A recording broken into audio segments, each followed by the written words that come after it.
నమస్కారం, ఇది one India Telugu.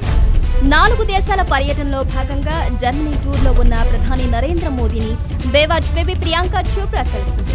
తన లేటెస్ట్ మూవీ ప్రమోషన్ కోసం ఆమె కూడా బెర్లిన్లో ఉంది. దీంతో మంగళవారం ఉదయం ప్రధానమంత్రిని ప్రియాంక ప్రత్యేకంగా కలిసింది.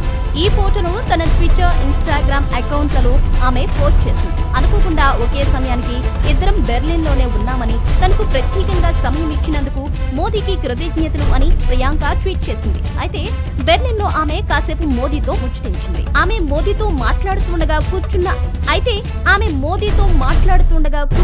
విధానం, ఆమె వేసుకున్న దుస్తులపై నెటిజన్లు విమర్శలు గుర్తిస్తున్నారు. ఇందుకు సంబంధించిన ఓ ఫోటో ఇప్పుడు ఇంటర్నెట్ లో విపరీతంగా వైరల్ అవుతుంది. ఆ ఫోటోలో ప్రధాని మోదీ సాధారణంగా కూర్చుంటే, ప్రియాంక చోప్రా మాత్రం మోదీ ముందే కాలు మీద కాలేసుకుని కూర్చుంది. అంతేగాక భారత ప్రధానిని చూడటానికి వచ్చి ఆమె వేసుకొచ్చిన డ్రెస్ పై కూడా నెటిజన్లు మండిపడుతున్నారు. ప్రియాంక చోప్రా అభిమానులు మాత్రం ఆమె ఆత్మవిశ్వాసంతో కూర్చుని మాట్లాడుతోందని చెప్పుకొస్తున్నారు. Thanks for watching One India Telugu. For more details keep watching One India Telugu. Please like and share. Don't forget to subscribe. Thank you.